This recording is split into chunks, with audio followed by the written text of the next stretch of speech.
There's a beautiful saying in Buddhist philosophy, which is, all compound things are illusionary.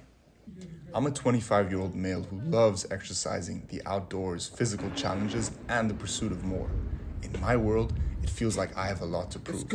So how can I apply this wisdom to myself? Here goes the switch from this is who I am to this is the process I'm on. Let's go. Simply put, the body is one of those compound things we so dearly believe to be real. Head, arms, legs clustered together, basta. But what does that do with our mind? We see our avatar as a defined thing with a clear story, limits and boundaries, something separate to the rest. When things get challenging, I like to keep the following words in mind. My idea of who I am and what I'm physically limited to is an illusion. My capacity and my capabilities are flexible. That's why training to gradually expand my limitations is essential to my process. It's the exact mirror I use to remember I am no point in space and time, but a movement along its fabric, a process, a journey. Like when practicing deep breathing, we gradually learn to unlearn the blockages of a shallow breath. We can teach ourselves to feel safe in opening up to more space, to feel okay in tapping into potential again. Life is all about change, and the big challenge for me is to accept and celebrate the imperfect.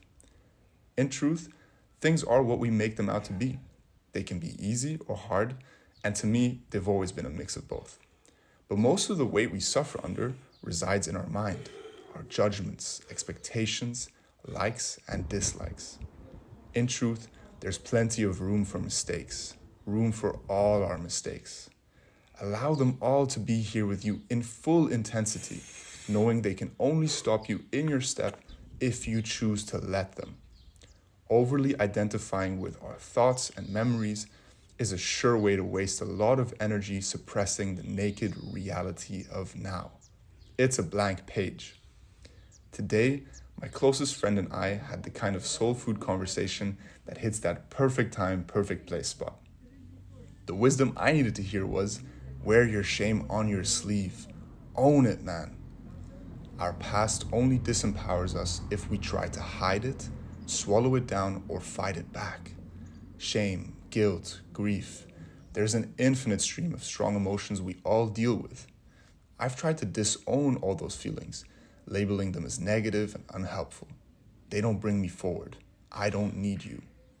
A current to fight against and prove I am stronger than.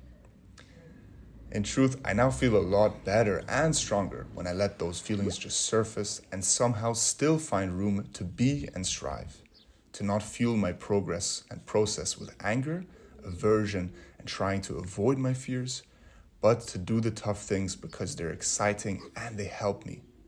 Not to bully down the fear and the softest parts of me, but to rise up with them by my side so I have the confidence to let those soft parts live fully. Whatever the feeling or thought lingering around, invite it in. Hold it confidently, compassionately, and see that all it wants is joy. Show it that fatherly and motherly love. I'm the guy who cares deeply about his body image, who feels wounded about what others think of him. Own it. No need to hide it. It's okay. I felt like the smallest, the weakest, the slowest, the youngest one at the end of the line. Own that too. It's okay to feel that way. I've spent a lot of energy trying to change my thoughts, forgetting that my perceptions will resolve themselves when I allow those parts of my face to see the daylight. Accept that these are your challenges. Tell yourself and tell the world, hey, here are my struggles. More importantly, here is how I'm helping myself out.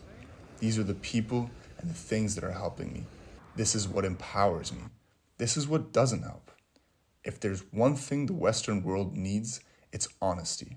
We have so much, and yet in fear of losing face, we bury it way down. Own the things you judge and fear the most about others and yourself. Let that transform you. That is the process of inner alchemy that I'm really after with movement. To not freeze along the thread of experience, but to always let it transform me, and show me a new face. All love, you've got this. Maxi, let's go.